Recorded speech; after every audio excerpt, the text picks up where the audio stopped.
I mean, we lost the Senate in 2020.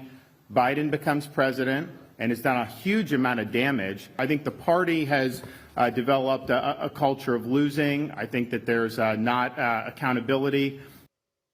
Welcome back to America Decides. That was Florida Governor Ron DeSantis responding to a question about whether Trump lost the 2020 election. It comes as the Never Back Down super PAC, which promotes a 2024 DeSantis presidential bid, has revealed that they have plans to ramp up some hiring in early primary states. And for more, let's bring in Erin Perrine. She's the communications director for the Never Back Down PAC, which is supporting Ron DeSantis. Erin, good to see you. We had just seen the governor out in Iowa, and there he made a comment about wanting the Republican Party to essentially move on, he suggested. He said that the Republican Party has developed a culture of losing. Does that mean that he acknowledges that Trump lost the 2020 election?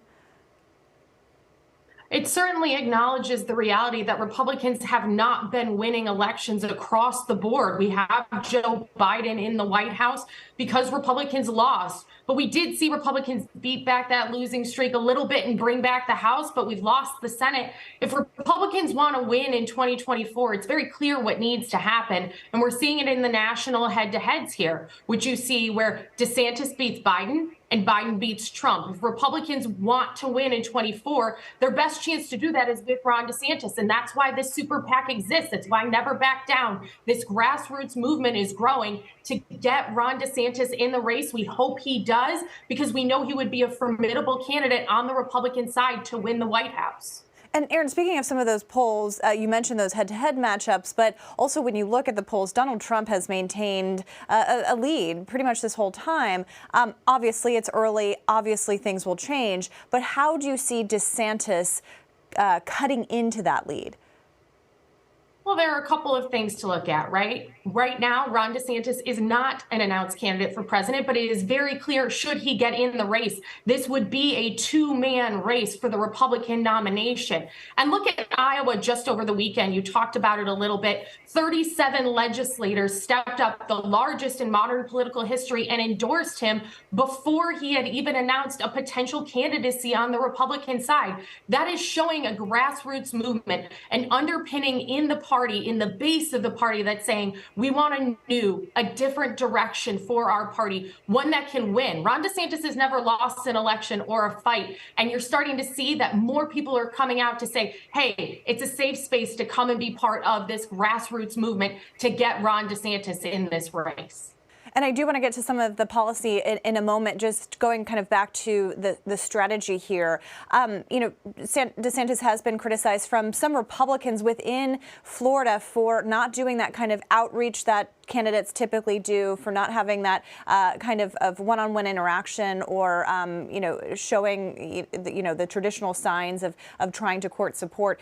Is there anything that you would like him to change, do differently, to adapt to?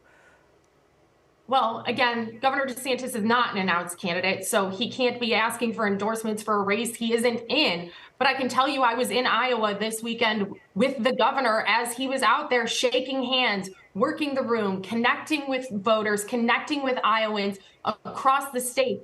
And it was incredible to see how people really gravitated toward him. They heard his story. They heard about his success in Florida. I think the governor is doing an exceptional job talking to people, everyday Americans, about the direction of our country and the direction of our party and the failures of the Biden administration versus the success we've seen in Florida on his watch. You'll continue to see more of that.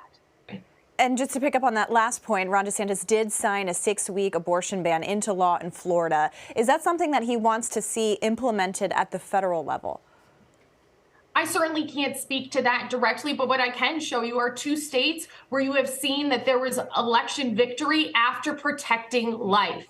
Governor DeSantis is one of the most pro-life governors in the country, protecting children who are having heartbeats. That's incredible legislative work. You saw in both Ohio and in Georgia where those governors stood up, protected lives, signed 6-week abortion protections for children, and continued to see electoral success. Governor DeSantis has always been pro-life. He will continue to be pro-life, and you have seen that with that 6-week legislation to protect children in Florida. And the big question is when he will decide to get in that race. Is your thinking in the next couple of weeks, as has been reported? There's nothing I can preview on that front, but I can tell you I was in Iowa this weekend. There were supporters everywhere, people shaking his hand, encouraging him to get in this race. When and if he decides to get in this race, it will be an incredible moment of change for this country, because this is a candidate, if he decides to become one, who really has a record of conservative success that could be hugely successful for the rest of America. And this grassroots movement is ready to go should Governor DeSantis decide to get in. All right, and we are keeping an eye on when that decision is in fact made, of course. Erin Perrine, thank you so much for your time. Thank you.